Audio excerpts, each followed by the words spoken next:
The ESG Decoded podcast celebrates Women's History Month and recognizes the contributions and achievements made by women. ClimeCo, which powers this podcast, believes that supporting Women's History Month and International Women's Day aligns with its core values, particularly that of stewardship. Diversity, equity, and inclusion, DEI, is integral to our culture, encouraging all employees to use their unique perspectives, experiences, and ideas to help advance business outcomes and foster a culture where everyone feels their viewpoint is valued.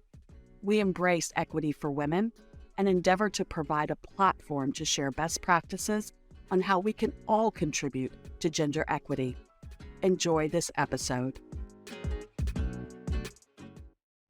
Welcome back to ESG Decoded. I'm Amanda Shea, your host for today. March is Women's History Month, and we want to highlight and celebrate female leaders. We have a very special episode today featuring 3 female board members. We'll learn about their career paths to the boardroom and their advice for other women aspiring to do the same. Let me introduce the 3 board members really quick, and then we'll get into the podcast. First of all, there's Mary Riccadello, there's Kay McCall, and Alejandra Veltman. Ladies, would you mind sharing your career path to the boardroom and why you decided to choose this path? Mary, may I ask you to start first? Sure, Amanda, thanks. My career path is not one that I would say is traditional, at least at this point in time. I started in the boardroom in 2003. And my career, I was working full-time, and I had responsibilities as chief accounting officer and a senior VP at my company for about 20 years. And my position there was a little unusual in that I not only had the accounting organization, I also had the tax organization, internal audit, risk, corporate services, and executive benefits. My educational background, I have an MBA in finance, but I also got my CPA and took that exam and passed it, all that kind of fun stuff. I never really planned to be in the boardroom. It wasn't part of my thought process. But as all of you can probably recall, in 2002, there was a lot of corporate failures, a lot of fraud being found, and Sarbanes-Oxley, known as SOX to most these days, became law. And that regulation really opened up opportunities for me. It was no coincidence that because of my background and because of the requirements now, that I was starting to get inquiries from people saying, would you be interested in board service? And as I said, I really hadn't thought about doing that. And then I thought, okay, my experience in the boardroom has always been as part of management. And what would I have liked to have heard the board ask questions about? Because I went through some pretty stressful times with an internal investigation and things like that. I think it helped really prepare me to become a better board member. But going back to SOX and New York Stock Exchange requirements, I met all the requirements. I was considered a financial expert. I had management experience over accounting and finance organizations. I understood audit and internal audit. And so I was being pursued more because of that and because I was independent, because that was one of the new requirements. And if you recall back 20 years ago, a lot of boards were populated with friends of the CEO, colleagues of the CEO, and they may have served on each other's boards, which all precluded them from being considered independent. No big surprise that there were not a lot of women, very few at the time. I think the number was maybe 10% of the women were, made up the boardroom. So I started really being pursued more because of my technical, if you will, background, as opposed to being a female. Did not hurt, I will tell you that. And I make no apologies for it. But that was my first entree into the boardroom. And interestingly enough, it was a colleague of mine who said, would you be interested in serving in this capacity? And he was an advocate for me and put me forward with the board and said, I think she meets all the criteria. Works well with others, et cetera, et cetera. And that was my first board, which was U.S. Concrete. Now, I will tell you, one of the toughest things for anyone pursuing a board position is getting that first board. And because it puts you on the radar, and that put me on the radar. And as time went on, there was more and more demand for diversity on the board. So not only did I now have board experience, but I also had, the fact that I was female, they were looking for more diversity on the board. So it really, I guess, in looking back, I think I've served on a total of 8 boards over my 20 years. On 6 of them, I served as the audit chair. That was the real attraction. And no one really wanted to do that, I might add, either. I would be asked questions about why are you interested in the board work, et cetera, et cetera. But one of the questions I would say for anyone that's looking into board work is, why are they interested in you?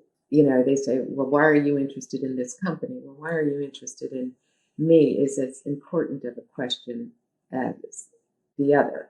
And I say that because when I've asked that question, I've had CEOs answer it with, we want a woman's perspective on the board. And I respect that. That's honest. But I also had a CEO say, well, we want diversity.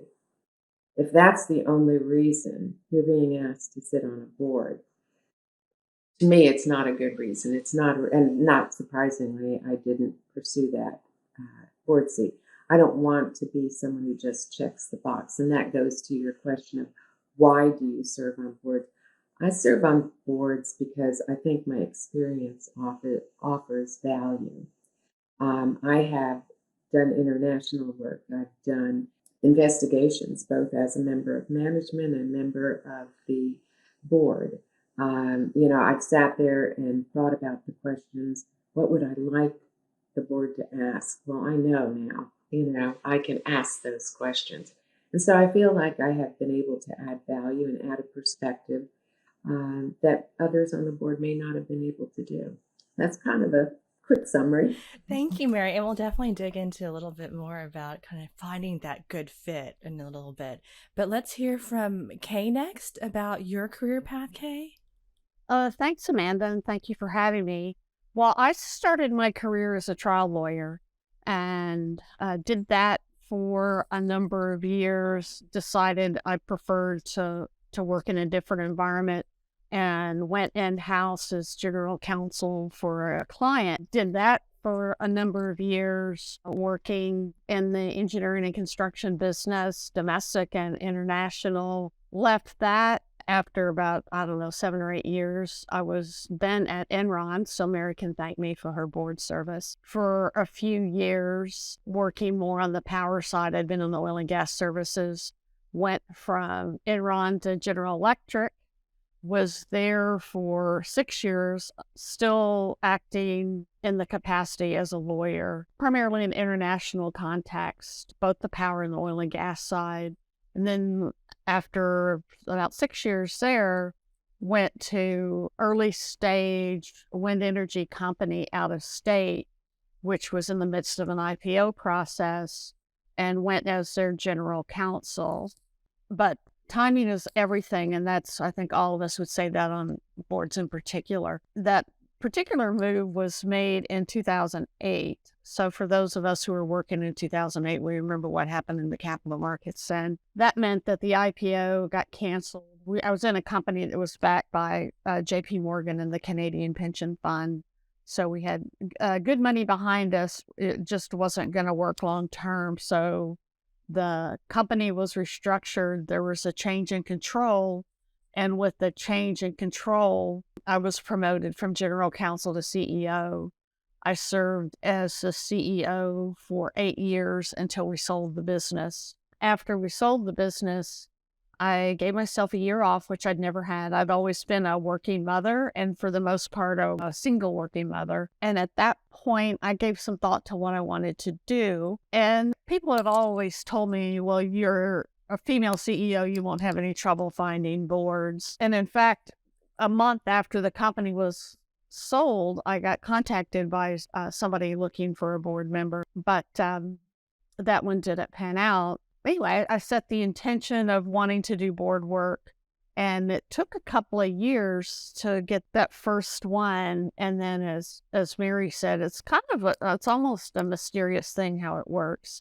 You get one, and then you've got, I have 3 paying boards in addition to other kind of roles that I'm on, and I'm still entertaining another board and some other opportunities, but I'm now in the where I'm starting to refer opportunities that might be a better fit for somebody else to someone else. I never would have thought at 40 even to say, oh, someday I'm going to grow up and be a board member. That was never anything that I ever took any attention to, which I would not recommend not putting attention to it.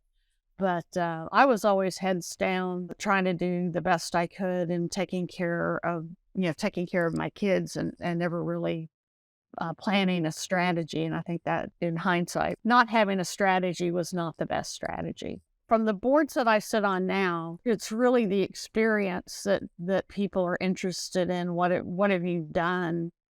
Where do you have exposure? Like, I had a conversation about a really interesting board recently, and they have very well segmented how they want different board members to slot in. And, sometimes it's geographic. I mean, I sit on a public European board. They definitely wanted a North American on the board. I sit on a private equity backed board. They definitely wanted a woman on the board. And then I sit on the startup board, and they wanted somebody with industry experience.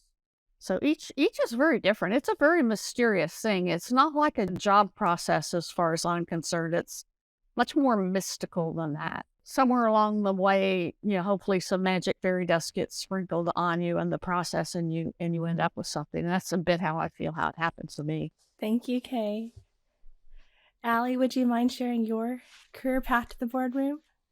Oh, absolutely. Thank you, Amanda. Very similar to Mary. I started in accounting. I'm a CPA, and had a career in primarily audit at the beginning. For about 10 years, I was an auditor, and then I did CFO work for small, medium-sized companies, private companies, and then I switched to corporate work in the energy sector. Did oil and gas services. And while I switched back, my last position, I was vice president and chief accounting officer.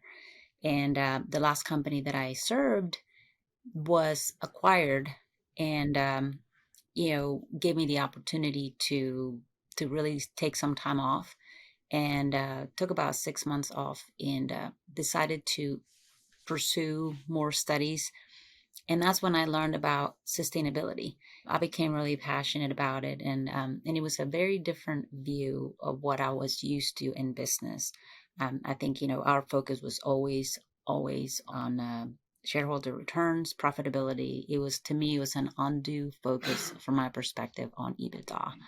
And I think this looking at sustainability, really like how you create value for shareholders in the long term, gave me that new perspective. So while I was there, I kind of in the back of my mind was always, what to do next. I always admired a lot of the board members on the companies that I worked as an executive, and it was just something that I had in my mind. Maybe at some point I would consider. So, like I said, when I went back and did some advanced studies, one of my mentors suggested I did the Harvard Women on Boards program, and that's when I learned more about board service. And then I just began networking after that. And because that was the one thing that people advised for me to do. And when I was at I joined the National Association of Corporate Directors, NACD, and someone there talked to me about an opportunity that needed an audit chair for the board. And because I was, qualified financial expert and had the experience with audit, that was kind of how I got my first board. And so really, when I think about why I did that and why I do that, to me, it's about purpose. And it's about continuing to contribute my experience to add value to different shareholders. And it felt like a natural career progression. Also, I love being around accomplished professionals. You get to meet some super interested people, and it kind of goes beyond the boardroom. There are other opportunities that I've become aware of because of it to just kind of really serve the world, because there are some of the board members I've met are retired, and so there are some really wonderful things that these board members are doing for the world. Nice, thank you. I'd like to ask the group, what advice do you have for other women pursuing board work? And Kay, maybe we can start with you this time. Well, I would say, again, I didn't have a great strategy going in, but when I look back on it, truly building a brand that is focused on excellence in whatever you're doing is extremely important. You need that reputation. You have to be solid because, as Ali was mentioning, when you get on a board, you're around some pretty impressive people. It's a very substantive crowd. I think anytime you get exposure to what is going on with boards and what boards do is extremely helpful. There is something that is known as board presence, which you know what it is when you see it. I would say it's basically having confidence, what you know and what you can contribute, but also being able to listen to other people. And I think most really good board members are inherently curious people who are continuously learning about a variety of different topics. And so, focusing on learning all along your career about a breadth of topics, not just whatever your particular function is ultimately very important. My advice also is know which women are on boards in particular, because like I said, I'm now in a position where I'm referring board opportunities to other people, because what tends to happen, it gets to be your turn and then you get these board spots, and then there are others that you don't have time or don't fit in your interests. If there are 4 women, one woman gets 4, and then the water moves over to the next cup and fills up, tends to be the way that it does it. I would say make sure when you're networking that you're networking broadly. As women sometimes tend to talk to other women, and that's helpful, but there are an awful lot of men making decisions about who goes on boards.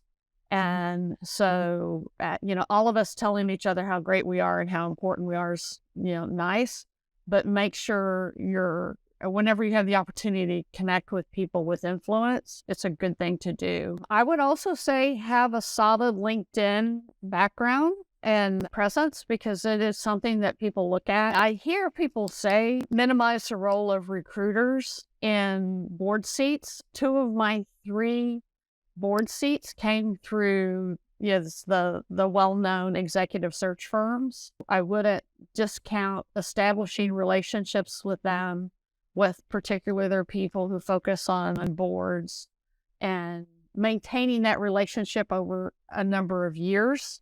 Take the phone call whenever they call and establish credibility and a relationship with them. I think those would be my main points. Thank you. Ali, what would you add?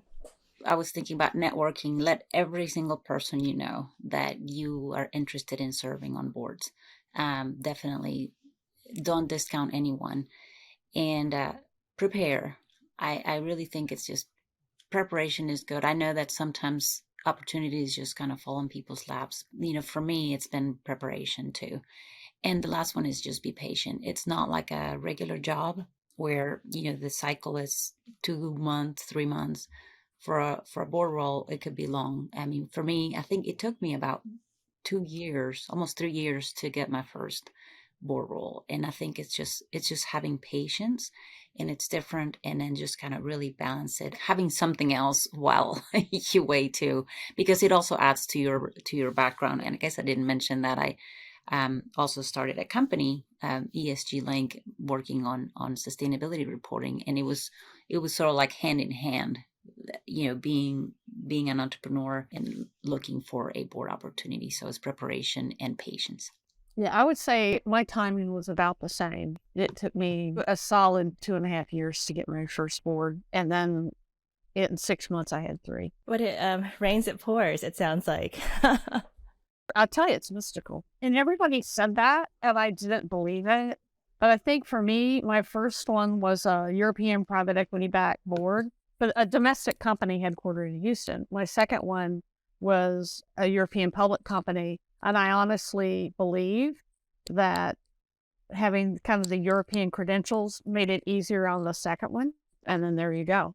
Mary, I'd love to hear a little bit from your perspective as well. And I would love if you could share more about what you were hinting at a little bit earlier about finding the right fit.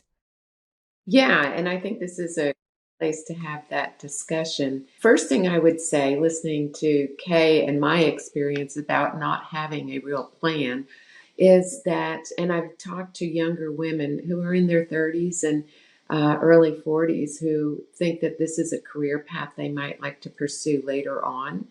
And it's never too soon to start developing those experiences that can be used in the boardroom. And I think one of the things you want to look at is what are those topics, those hot topics, those issues. And, Allie mentioned one with sustainability. That is something that is only getting more complicated down the road. If you can develop an expertise in that area, that's great. If you, cyber is another one. If you have current experiences that are still, and that's something that changes daily. Pick a topic that interests you. Don't just pick anything because you're not going to be good at it if you're just doing it to check a box. But start preparing now with those experiences. That would be my first bit of advice. The other thing that I've shared with a lot of the young women and men who have asked about board services, stay relevant.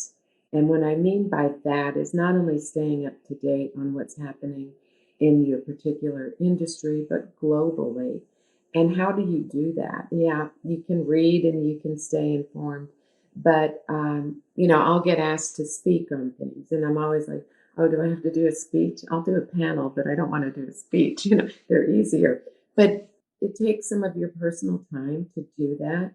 But I will tell you, one of the boards I sit on now, I got on that board because they heard me speaking. I was on a panel in Dallas, and they had an opening come up, and one of the NomGov committee chair was there, and the person who had asked me to speak, he knew him, and he said, can you introduce me? And that's how I ended up on that board.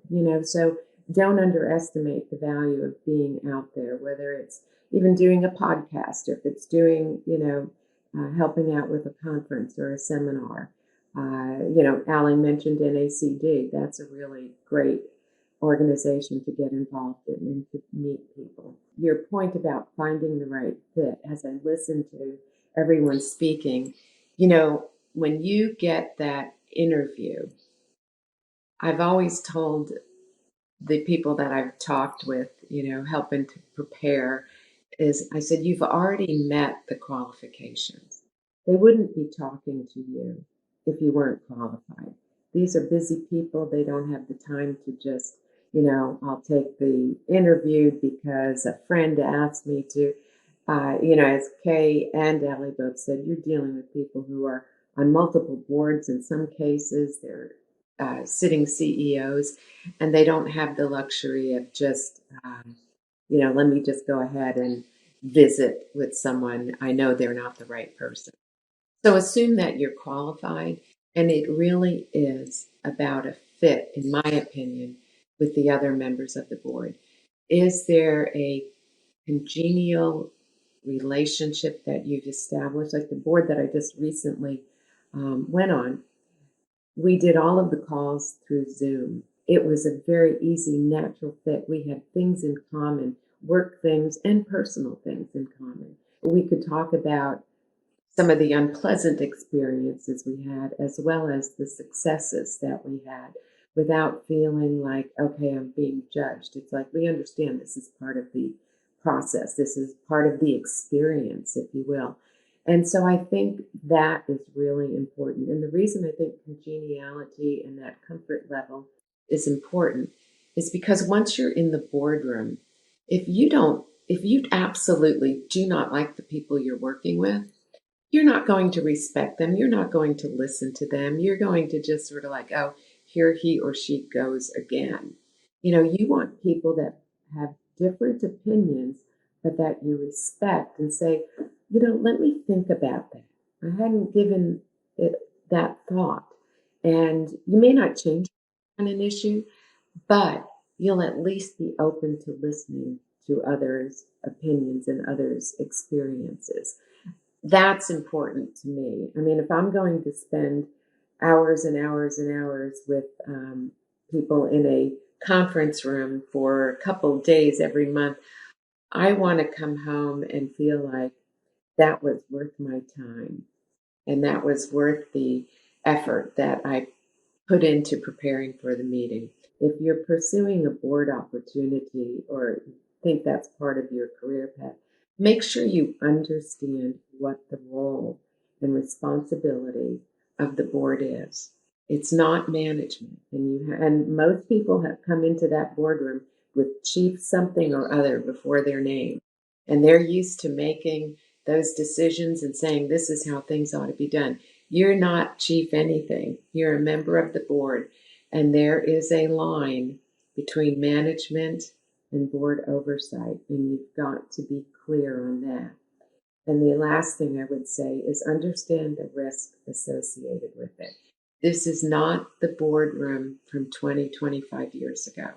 This is Most people sitting on boards are very serious professionals, and they take those responsibilities very seriously. And there are risks, and that's why they have D&O insurance.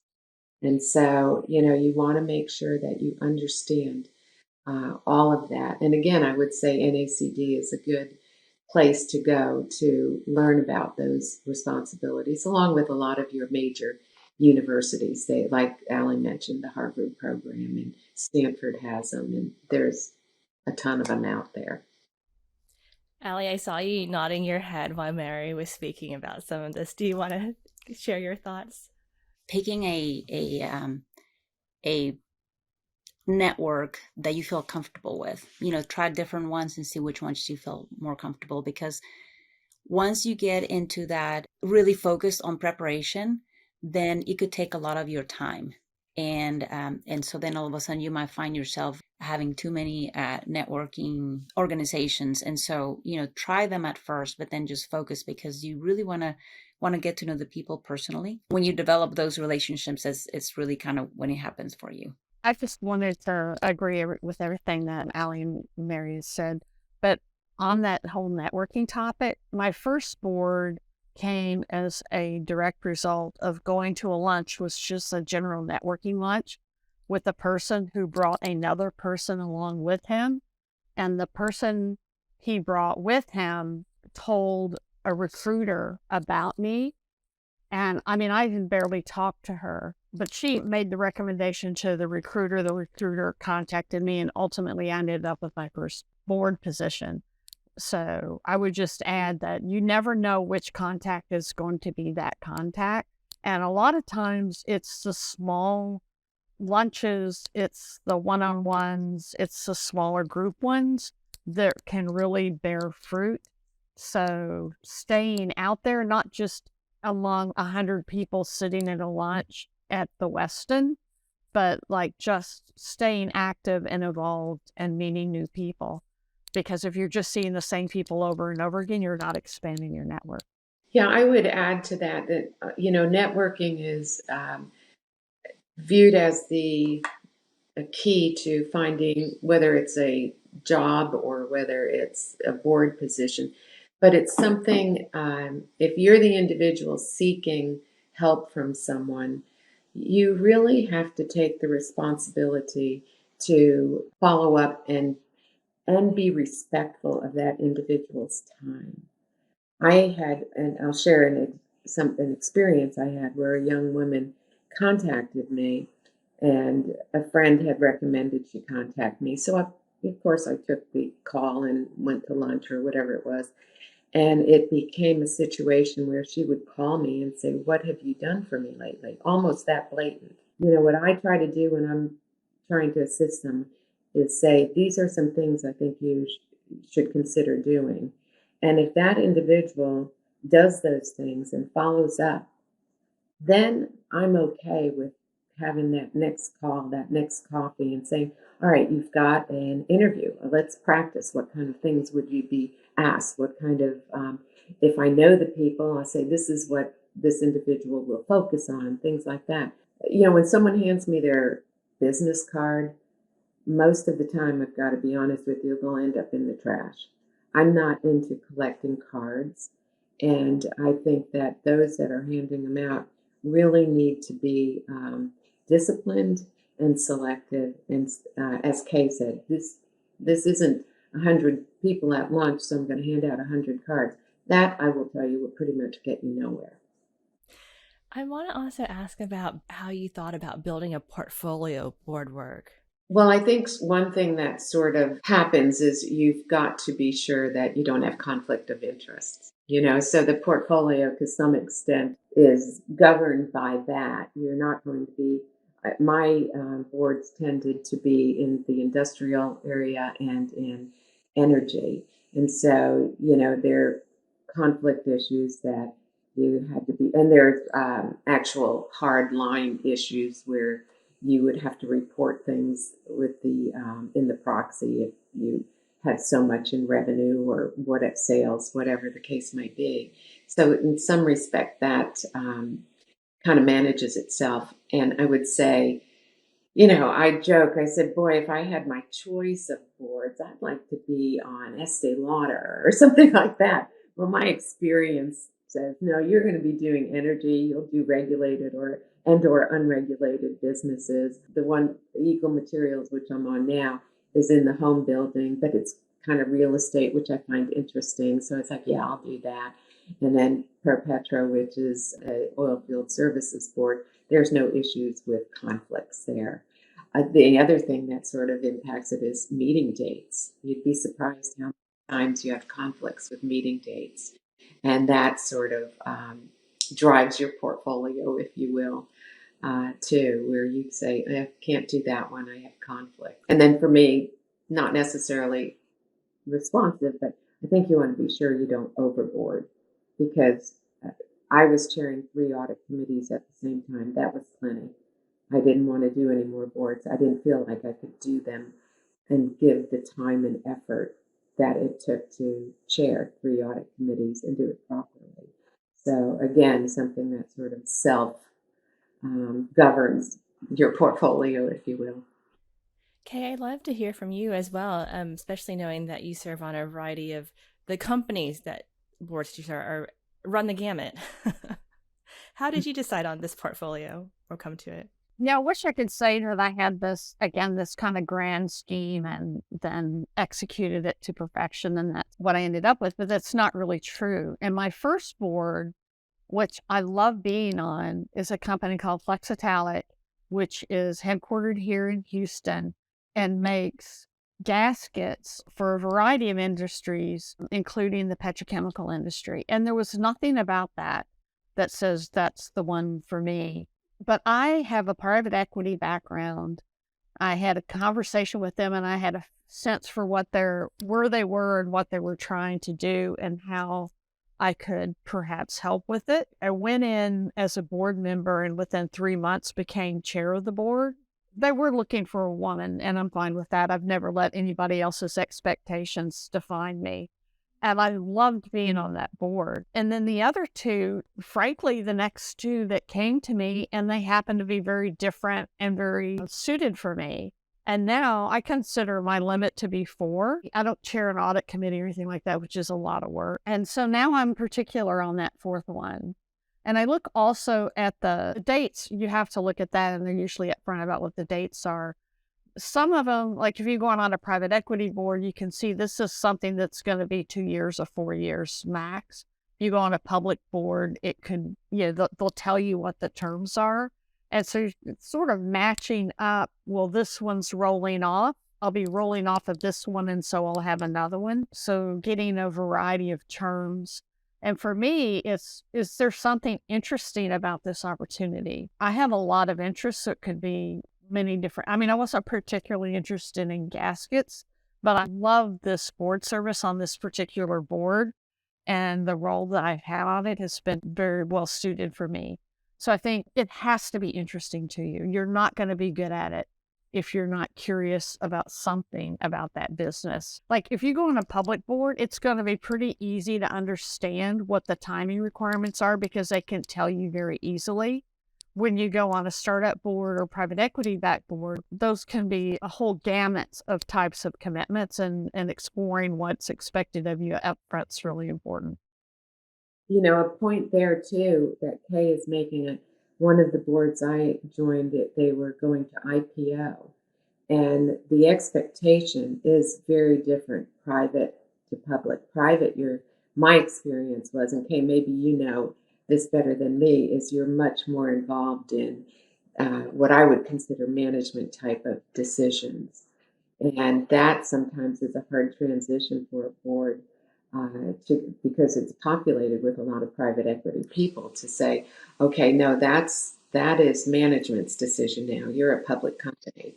And I said that more than once in the boardroom. You guys are way overstepping this. And that was difficult for them. So I think it is important to know the difference between the types of boards and the expectations of those boards. Yes, I agree completely with what you're saying. And that's one of the things I think I liked on the private equity board is there was a consulting lane there. You're not a consultant on the public board, but depending on the needs of the company, you may have more of a consulting role and also a greater impact on the board's effectiveness because you bring this perspective of the role of the board and how it should really be functioning.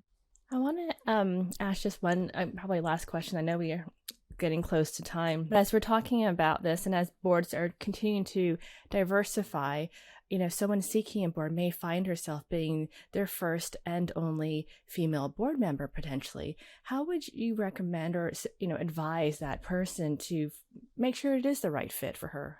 We talked about different things, right, today. Talked about purpose, talking about the right fit. And while you may be in a situation where you're the only female, I think that as professionals, probably in the industries where we have been the only female many times by the time we get to the board. I think that is not really something that is as critical as it is purpose and it is fit. I don't think on the boards that I've served, I have not been the only female, but I would think that it wouldn't be any different. I agree with you. My whole career, it feels like I've either been many times the first and several times the only. And quite frankly, at this stage of my career, I feel like one of my highest and best uses is showing up and being there so that other women have the opportunity to see somebody in these roles and also to have the potential to influence people in the room. I've never asked. I'm sure when I was put on the board where I was the only female with an all-male leadership team, they didn't know what to expect. Now, like I said, 3 months later, I was chairing the board, and I've had opportunities to make impact in the organization and perhaps beyond because of that. I'm ready to be the first and or the only. I went back and I looked at the boards that I've served on, and on 6 of the 8, I was the first and only female on the board. And I think both Kay and Allie have expressed this. I don't look at it as I'm a token, because when I joined these boards, I made sure that the experience that I was bringing was relevant and that it would add value. I think one of the things we want to be sure not to generate the feeling that we have this chip on our shoulder that, I'm the only woman and you guys need to, listen to me and don't be condescending to me and all of this kind of stuff. I think that goes whether you're a male or a female. But, I think that it shouldn't be an issue, and you shouldn't, I think Kay made the comment too, make no apologies for being who you are. If you know you're qualified, you're there for a reason and not to feel like, I'm just a token. If you think you are, if that's why you're being recruited, and I know I've had a time or two where that was it, and I said, no, thank you. I'm not interested. So don't give up who you are just to get that first board seat, because you won't excel in it. And someone had mentioned earlier, your reputation will follow you. Thank you so much, everyone, for this really inspiring conversation, but also getting to some of just into the weeds, the nitty gritty of how you pursue this. And I'm hoping it inspires other women who are interested in this, and just clarifying, what does it really mean? So thank you so much, everyone. Thank you for having me. Thank you, Amanda.